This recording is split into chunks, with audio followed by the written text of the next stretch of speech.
देखिए, मैं बार बार कह चुका हूँ, उत्तर प्रदेश का जो चुनाव है वो जो है मुसलमानों के खून से लिखा जाएगा, मुसलमानों के ऊपर जुल्म से लिखा जाएगा, मुसलमानों के ऊपर ज़ाती से लिखा जाएगा और मुसलमानों की आवाज़ को दबा करके लिखा जाएगा। ना मंत्री जी का इस्तीफ़ा होगा, आप देखते रहिए, और न्यूज़ चैनल के अंदर एक नैरेटिव सेट करा जाएगा कि ये खालिस्तानी समुदाय के लोग थे, इनका जो है फ़लानी जगह से कनेक्शन था, इनका कनेक्शन दिमाग की जगह से। यही होगा, और न्यूज़ को किस तरीके से जो है मोल्ड कर दिया जाएगा, लोगों की आवाज़ को फिर से खामोश कर दिया जाएगा। जिस तरीके से हाथरस के अंदर हुआ, सेम पिक्चर जो है वही रिपीट करी जाएगी। उस ज़माने संविधान को तोड़ा जा रहा है, लोगों के हितों को तोड़ा जा रहा है। आने वाले वक्त में आप देखेंगे कि हिंदुस्तान के मुस्तकबिल में ये सरकार नाज़ी जनवरी से ज़्यादा, जिस तरीके से हिटलर की सरकार थी, उससे ज़्यादा सख्त और साथी ताबेर होगी।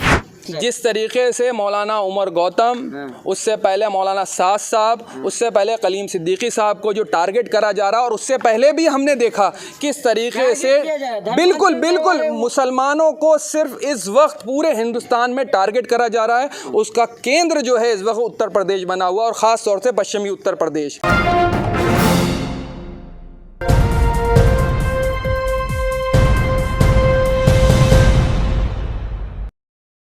जवाहर साहब, किस तरह से देख रहे हैं? पहले तो उमर गौतम का गिरफ्तारी होती है, फिर कलीम सिद्दीकी की गिरफ्तारी होती है, अब एटीएस की टीम जो है पूरे जामिया नगर में घूम रही है, चप्पा चप्पा में छान मारा जा रहा है। अगला नंबर किसका है? देखिए, मैं बार बार कह चुका हूँ, उत्तर प्रदेश का जो चुनाव है वो जो है मुसलमानों के खून से लिखा जाएगा, मुसलमानों के ऊपर जुल्म से लिखा जाएगा, मुसलमानों के ऊपर ज़ाती से लिखा जाएगा और मुसलमानों की आवाज़ को दबा करके लिखा जाएगा।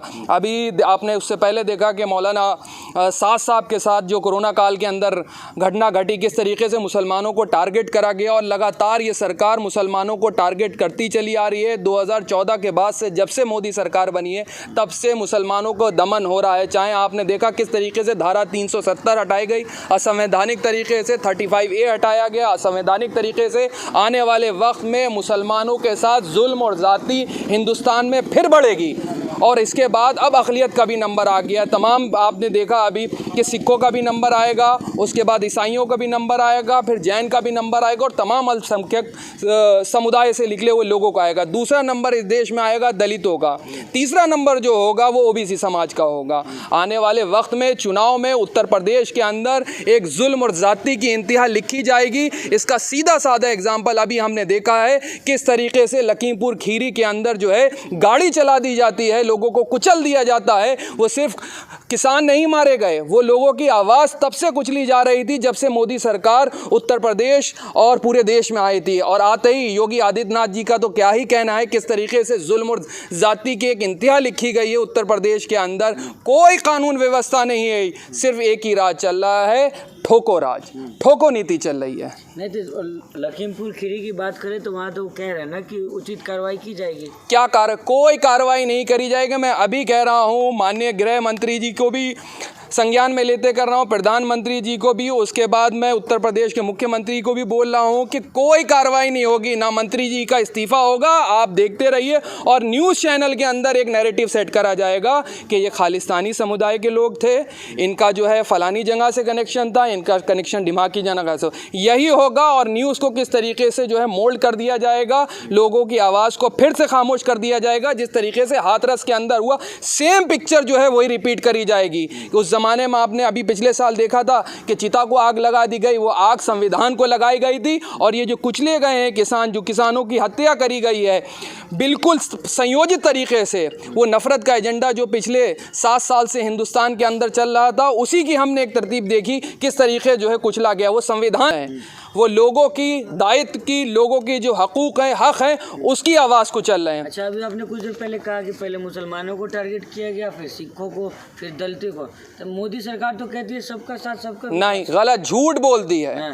देखिए, हमने हर तरीके की सरकारें देखी हैं, पूरी दुनिया में तमाम सरकारें देखी हैं। हमने निकम्मी सरकारें देखी हैं, हमने बिना काम करने वाली सरकारें देखी हैं, हमने बहुत भ्रष्ट भी जो है मंत्री देखे, लेकिन इतना झूठा प्रधानमंत्री आज तक किसी देश का ना हुआ है, ना आने वाले समय में होगा। जैसा सरकार के बड़े बड़े मंत्री झूठ बोलते हो, सबसे बड़ी बात प्रधानमंत्री आकर के झूठ बोलता है। इतने कानून लेकर के आए। देखिए, जीएसटी जो है व्यापारियों की समझ में नहीं आई, सीए मुसलमानों के समझ में नहीं आया, बताया गया कि जो है देश के हितों में। उसके बाद जो आपने नोटबंदी करी वो देश की समझ में नहीं आए, क्यों करी, क्या करी। उसके बाद कृषि कानून बिल लेकर के आ रहे हैं, वो किसानों की समझ में नहीं आ रहा है।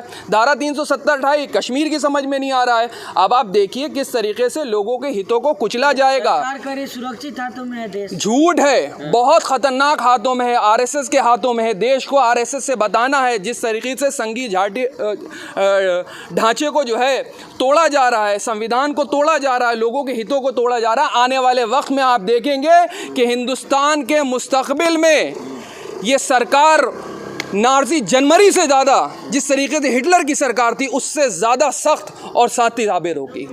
ये हिटलर और मुसोलिनी के नाना और दादा की पैदाइश हैं। जिस तरीके से ये सरकार है, राष्ट्रवादी लोग हैं वो लोग, झूठे हैं। राष्ट्रवाद का मतलब ये होता है कि आप जो है किसी भी समुदाय को आकर के जो है लिंचिंग कर दें, उनकी हत्या कर दें, ये राष्ट्रवादी लोग हैं। और लोग जश्न मनाते हैं जब किसी मुसलमान का, जब किसी दलित के साथ जुल्म और ज़्यादती होती है, तो हमने देखा है कि मीडिया नैरेटिव में जो है वो जश्न मनाया जाता है। ये अलग ही प्रथा चली गई है कि मुसलमानों को मारो, दलितों को मारो, ओबीसीज़ को मारो, और जब वो इंसाफ की आवाज़ उठाएं, अपने हक़ की, हुकूक़ की आवाज़ उठाएं, तो उनके साथ जुल्म और ज़्यादती से उनको दबा दो। क्या हुआ अभी प्रशासन लेवल पर आपने देखा, लखीमपुर खीरी की घटना, ये हिंदुस्तान के इतिहास की सबसे भयानक घटनाओं में से एक है कि जिस तरीके से एक मंत्री का बेटा लोगों को कुचलता हुआ आगे निकल जाता, वो ये बताने की कोशिश कर रहा था कि हम तो तुमको ऐसे ही कुचलेंगे, कर लो जो तुम्हें क्या करना है। देखिएगा अभी पूरी भारतीय जनता पार्टी अपने उस मंत्री को बचाने के लिए खड़ी होगी। नहीं, कहा जा रहा है ना सरकार, योगी आदित्यनाथ खुद कहें कि क्या कह रहे हैं, कार्रवाई होगी।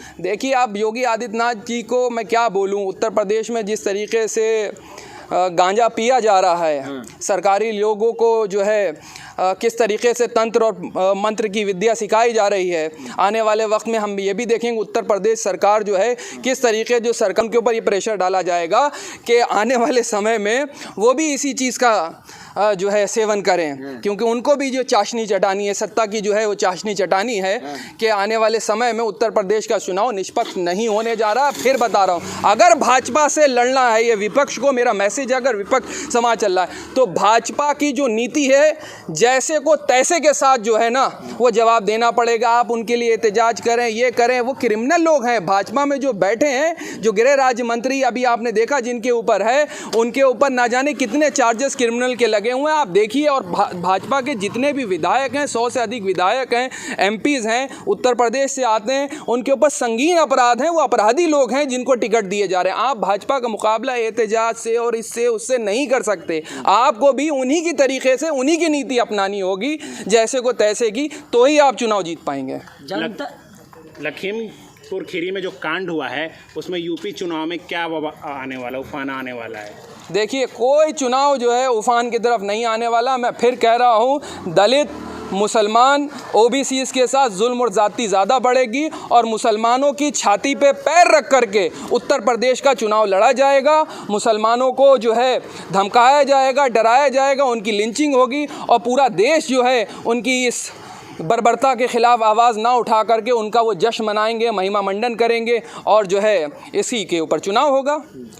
कोई मूल मुद्दों की बातें नहीं होंगी इस चुनाव में। उत्तर प्रदेश के चुनाव में फिर कहने जा रहा हूं और कई बार कह चुका हूं, उत्तर प्रदेश का चुनाव भाजपा मूल मुद्दों पे नहीं लड़ेगी। वो ना पेट्रोल और डीजल की बढ़ती कीमतों पे लड़ेगी, ना वो जो है कोरोना काल में हुए लोगों की हत्या, जिस तरीके से लोग मरे हैं, ना उस पर लड़ेगी, ना घरेलू गैस के बढ़ते दामों पर लड़ेगी। देश हित में सब बड़ा है। अरे भैया माफ़ कर दीजिए, देश हित, ऐसा देश हित जनता को नहीं चाहिए। जनता तराई माम कर रही है। विकास हुआ है, उत्तर प्रदेश गड्ढा मुक्त हो गया, मिल गया सबको, 20 करोड़ लोगों को रोज़गार मिल गया। लोग बैठे हुए हैं, आज भी किसान धरने पे बैठे हुए हैं, उनको जो है उनका गन्ना भुगतान मिल गया। उसके बाद जो है देखिए, सुन लिए जी, ये सरकार जो है, मैं फिर कह रहा हूँ, ये सरकार सिर्फ विज्ञापन के ऊपर चल रही है। दो तरीके की सरकार है। एक सरकार जो है सिर्फ विज्ञापन के ऊपर चल रही है, बड़े बड़े न्यूज़पेपर में, ऐड में, बड़े बड़े टीवी चैनल्स के ऊपर चल रही है। और ज़मीनी सच्चाई ये है कि गरीब, किसान, मजदूर, महिला सुरक्षा के ऊपर सरकार फेल हो चुकी है। अभी कोरोना काल में हमने देखा किस तरीके से गंगा में लाशें बह रही थी, ये सरकार चुनाव करवा रही थी। उससे पहले पहली नहीं, सुनिए, जब पहला कोरोना काल आया अपनी, अरे सुन लीजिए, कोई फ्री वैक्सीन नहीं लग रहा है। पेट्रोल और डीजल के दाम क्यों बढ़ा दिया गया अगर फ्री में लग रहा है? झूठ बोलते हैं आकर के। और पहली जब कोरोना की पहली किस तरीके से सरकार ने लाभार्थी को इतना छोड़ दिया, उसके बाद महिमा मंडन करने टीवी को छोड़ दिया। झूठ, कहीं कोई खाना नहीं पहुंच रहा लोगों को परे नहीं, सिर्फ टीवी, हाँ सब टीवी के ऊपर दिख रहा है, सब न्यूज चैनल पर दिख रहा है, सब विज्ञापन के ऊपर दिख रहा है किसको खाना मिल रहा है किसको नहीं मिल रहा है। दूसरी जब कोरोना की वेव आई उसके बाद भी हमने देखा किस तरीके से जो है छोड़ दिया। मोदी जी कह रहे हैं कि एक भी इंसान भूखा नहीं मरेगा। हाँ, वो लाश, लोग तो खुद ही लाश बन करके जो है गंगा में तैर रहे थे। लोग जो है, ये भी हो सकता विपक्ष की साजिश हो कि लोगों ने कफन अपने मुंह पे डाल दिया और गंगा जी में तैरने निकल गए हो। ये तो झूठे और मक्कार लोग हैं। किस तरीके से कुत्ते लाशों को नोच नोच के खा रहे थे, हमने देखा किस तरीके से लोगों के साथ जुल्म और ज्यादती हुई। मेरे भाई रहम कर दो हिंदुस्तान के ऊपर मत। हिंदुस्तान बेइंतहा खूबसूरत मुल्क है। ये आरएसएस के लोग, ये बीजेपी के लोग हिंदुस्तान को तोड़ने की बात करते हैं, हिंदुस्तान के अंदर नफरती एजेंडा चलाने की बात करते हैं, भाई से भाई को लड़ाने की बात कर रहे हैं। लेकिन हिंदुस्तान का मुस्तकबिल सिर्फ एक ही है, वो है एक दूसरे का प्यार और मोहब्बत, जिसमें हिंदुस्तान जो है वो आगे बढ़ सकता है। आने वाली नस्लों के धर्मांतरण करवा रहे हैं उमर गौतम। देखिए, मैं आप कह रहे हैं मोहब्बत का देश है। जिस तरीके से मौलाना उमर गौतम, उससे पहले मौलाना साद साहब, उससे पहले कलीम सिद्दीकी साहब को जो टारगेट करा जा रहा, और उससे पहले भी हमने देखा किस तरीके से बिल्कुल मुसलमानों को सिर्फ इस वक्त पूरे हिंदुस्तान में टारगेट करा जा रहा है। उसका केंद्र जो है इस वक्त उत्तर प्रदेश बना हुआ, और ख़ास तौर से पश्चिमी उत्तर प्रदेश। जिस तरीके से मुसलमान, कफील खान के केस में क्या हुआ, कफील खान को इसलिए टारगेट करा गया कि वो मुसलमान थे। उससे पहले अभी देखिएगा आईएएस ऑफिसर को टारगेट करा जा रहा था कि वो धर्मांतर फैला रहे थे। उनका कसूर इतना था कि मुसलमान थे। इस देश में मुसलमानों के साथ जो जुल्म और ज़्यादती हो रही है वो मुझे नहीं लगता कि कहीं और हो रही है, और ख़ास तौर से सबसे ज़्यादा उत्तर प्रदेश में हो रही है। बस दुआ करिए ऊपर वाले से कि हिंदुस्तान के मुस्तकबिल को ऊपर वाला बचा ले। अदरवाइज़ मुझे नहीं लगता कि हिंदुस्तान में जो है न्याय होगी। बेबाकी से अपनी बात रखते हैं, आखिरी सवाल होगा, भाजपा ने आपकी नज़र में कोई अच्छा काम नहीं किया है क्या? अगर मेरे सच्ची पूछें, जुल्म और ज़्यादती मुसलमानों के साथ, दलितों के साथ, ओबीसीज़ के साथ सबसे ज़्यादा बढ़ी है।